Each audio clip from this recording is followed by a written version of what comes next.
Shalom. Salam damai sejahtera buat semua anak-anak Tuhan. Sungguh dahsyat, sungguh luar biasa firman Tuhan yang diperdengarkan bagi kita pada sore hari ini.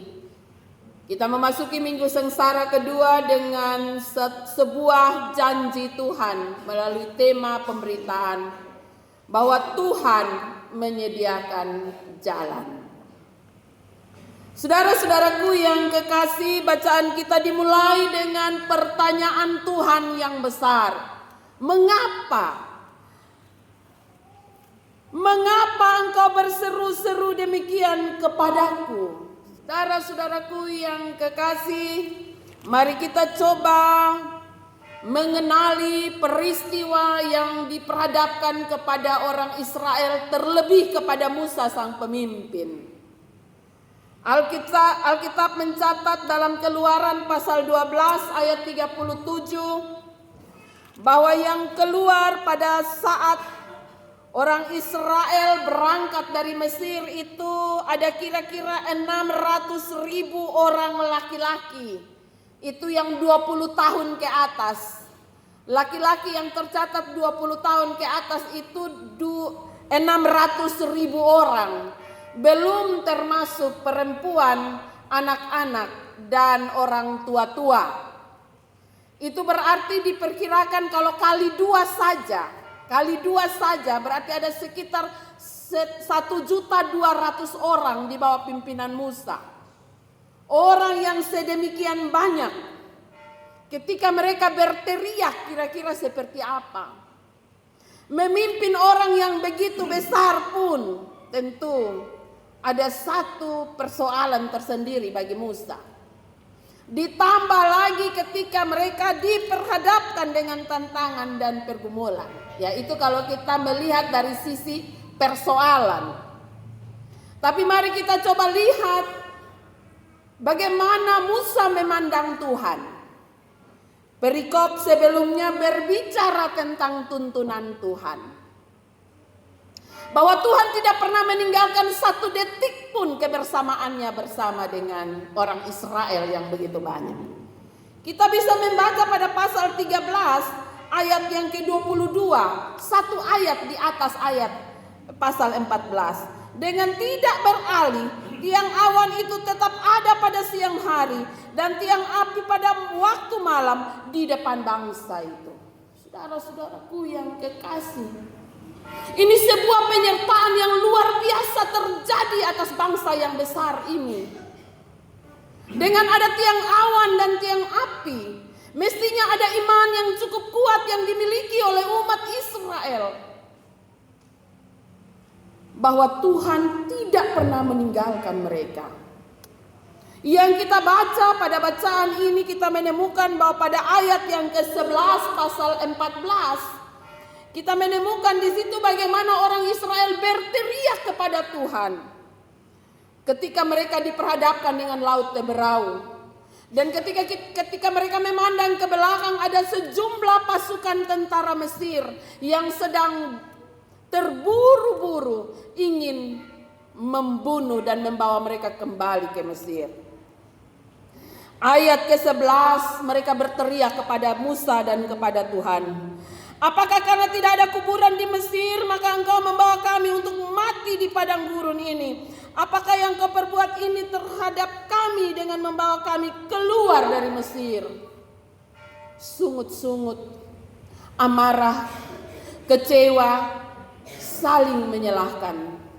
Ini sering kali dan paling banyak terjadi dalam kehidupan kita umat Tuhan, bahkan anak-anak Tuhan. Seruan yang datang dari rasa tidak percaya, seruan yang datang dari rasa kecewa, seruan yang datang dari rasa khawatir. Dan mereka lupa bahwa penyertaan dan perlindungan Allah masih sementara mereka nikmati dan mereka rasakan. Karena Alkitab mencatat baik tiang awan maupun tiang api tidak pernah beralih dari kehidupan mereka. Saudara-saudaraku yang kekasih,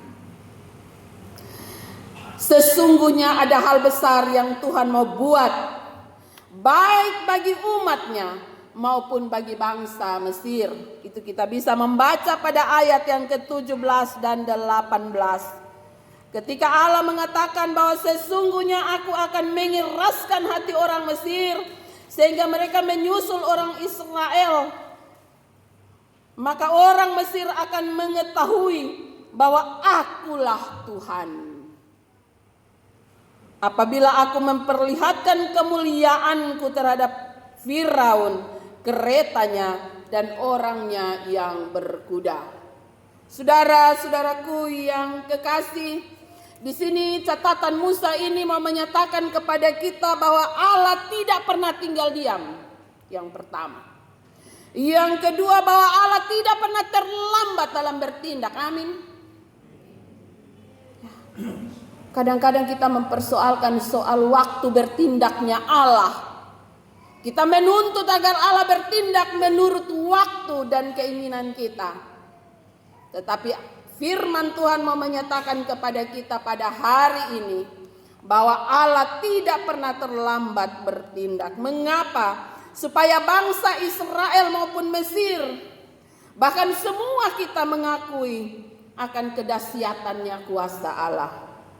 Ketika kita diperhadapkan dengan berbagai pergumulan yang kelihatannya tidak ada jalan keluar, sudahkah kita panggil nama Tuhan? Sudahkah kita sungguh-sungguh menyerahkan semuanya dalam pengaturan Tuhan? Seluruh bangsa Israel menjadi saksi karya Allah yang besar. Saudara-saudaraku yang kekasih, mengurus kurang lebih 1.200.000 orang tidak mudah, berhadapan dengan satu bangsa yang besar dan bahaya yang menghadang dari dua arah, harapan dan jalan keluar yang sepertinya tidak dilihat. Dalam kondisi ini, Musa sebagai sang pemimpin hanya berharap kepada Tuhan. Ia memilih untuk membawa segala perkara ini kepada Tuhan dan pengaturan Tuhan. Tuhan memerintahkan Musa untuk bertindak, bukan hanya untuk berteriak. Jangan hanya berdoa, tetapi bertindak. Ini yang disebut dengan ketaatan. Ini yang disebut dengan ketaatan. Tongkat Musa hanyalah sebuah simbol kuasa ilahi, bukan tongkat sihir. Tongkat Musa adalah sebuah instrumen ketaatan. Ketika Tuhan mengatakan kepada Musa, angkat tongkatmu dan berjalanlah di depan. Saudara-saudaraku yang kekasih, segala perkara yang ada dalam kehidupan kita, termasuk yang terjadi pada zaman Musa, ada dalam rancangan besar Tuhan. Dan mari kita lihat bagaimana Tuhan berproses dengan perkara yang besar itu. Catatan Musa melalui kitab Keluaran, ia mengatakan bahwa malaikat Tuhan dan tiang awan yang tadinya ada di depan umat Israel berpindah ke belakang, menjadi awan yang gelap yang menutupi umat Mesir dalam sebuah kegelapan di mana mereka tidak dapat melihat orang Israel sama sekali. Tiang awan itu melindungi umat Israel dari pandangan tentara Mesir. Tiang api berada di depan untuk memberi jalan yang terang bagi umat Israel, agar mereka dapat melihat bahwa mereka berjalan di tanah yang kering. Satu kalimat yang sederhana, tetapi sesuatu yang menyatakan tentang kedahsyatan Allah. Bayangkan mereka berjalan melewati laut di atas tanah yang kering. Laut digambarkan seperti tembok karena ada angin timur yang besar yang membelah laut. Air yang terbagi seperti tembok di kiri dan kanan mereka. Ini sebuah karya Allah yang dahsyat, karena umat Tuhan berjalan di tanah yang kering. Saudara-saudaraku yang kekasih, Bisakah mujizat ini terjadi ketika tidak ada ketaatan? Kita boleh berdoa, kita berteriak, kita berseru-seru, mungkin kita menangis. Tetapi ketika kita tidak menyerahkan diri untuk ada dalam ketaatan, ketika kita tidak bertindak dalam hikmat dan rancangan Allah, maka bahkan mujizat pun tidak terjadi dalam hidup kita. Saudara-saudaraku yang kekasih, mujizat itu terjadi ketika ada ketaatan untuk melangkah. Saudara-saudaraku, tentara Mesir maju, tapi roda mereka macet. Ini mau mengatakan bahwa iman bukan hanya sekedar percaya. Iman tidak saja berbicara tentang percaya dengan sungguh, tapi iman juga berbicara tentang terus melangkah walau belum melihat jalan. Mampu menjalani hari-hari ini meskipun kelihatannya gelap. Saat Israel terjepit, Tuhan tidak mengangkat rintangannya, tetapi Tuhan membuka jalan di tengahnya. Mereka harus melangkah dulu, baru mereka melihat mujizat. Saudara-saudaraku yang kekasih, ketika kita terjepit dengan berbagai persoalan, firman Tuhan mau mengajak saya dan saudara untuk percaya bahwa bukan hanya berdoa, ingat, bukan hanya berdoa, tapi bertindaklah dalam hikmat dan pimpinan Tuhan. Ya, kadang-kadang kita terjebak dengan hal ini. Beta su berdoa, beta su terus berdoa, tim doa mana yang belum pergi? Di mana tindakan imanmu? Saudara-saudaraku yang kekasih, ketika kita mendapat tantangan dalam pelayanan, tetaplah melangkah dalam pimpinan kuasa Tuhan. Tuhan mau kita kuat, Tuhan mau kita tetap setia, Tuhan mau kita tetap percaya akan penyertaannya. Karena satu hal yang pasti, bahwa selalu ada jalan. Akan ada jalan jika kita melangkah dalam kepastian iman. Kita mungkin tidak melihat jalannya, tapi kita kenal siapa yang memimpin kita. Amin. Ya. Ketika kita naik pesawat, ada yang kenal dia pilot kah? Oku anak kok Sonde. Tapi kenapa berani naik pesawat? Karena kalau jatuh sun ada cerita. Begitu yakinnya dan bangganya ya, ketika kita mau naik pesawat, ada orang yang mulai video dari dia punya masuknya, dia punya check-innya, dia punya ruang tunggunya, sampai saat mau naik pesawat cuma si selfie. Berani sekali.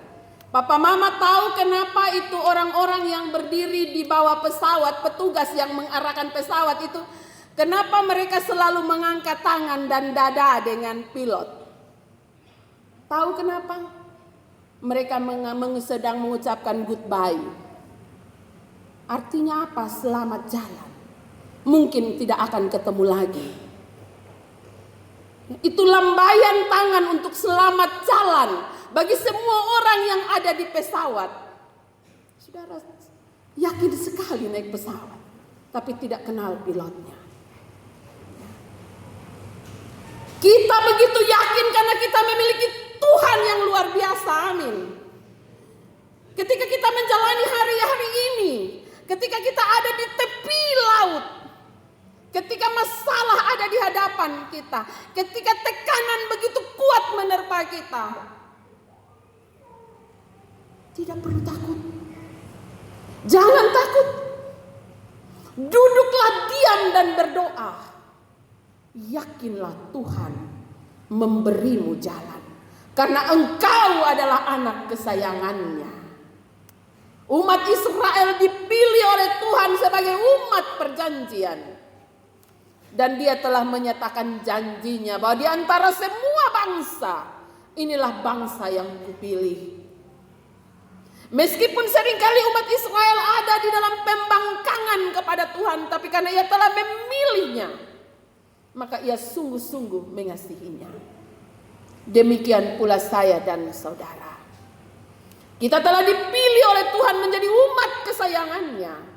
Karena itu jangan pernah ragukan penyertaannya. Saudara-saudaraku yang kekasih, ketika kita mengakui Tuhan sebagai pemimpin kita, maka ketika Tuhan memerintahkan kita untuk melangkah, tetaplah melangkah. Ketika Tuhan membuka jalan kepada kita, maka tetaplah ada dalam ketaatan. Karena Tuhan akan mempermalukan musuh kita. Saudara-saudaraku yang kekasih, hari ini mungkin kita sedang berada di tepi laut. Kita berada di antara masalah dan tekanan. Tetapi Tuhan yang sama yang membelah laut di hadapan Israel, Tuhan yang sama pula mampu membuka jalan bagi saya dan saudara hari ini. Taatilah Tuhan meskipun jalanmu belum terlihat. Melangkahlah di dalam iman dan lihatlah bagaimana Tuhan bekerja. Biarlah oleh kasih karunia Allah kita ada dalam kepastian perjalanan siarah kita. Kita adalah pesiara-pesiara. Tetaplah berjalan dengan kepastian. Sama seperti Paulus yang mengatakan, aku telah mengakhiri pertandinganku dengan baik. Teruslah bertanding dalam perjalanan siarah ini. Dan keluarlah jadi pemenang. Karena Tuhan ada di pihak kita. Tuhan Yesus memberkati firman-Nya. Amin.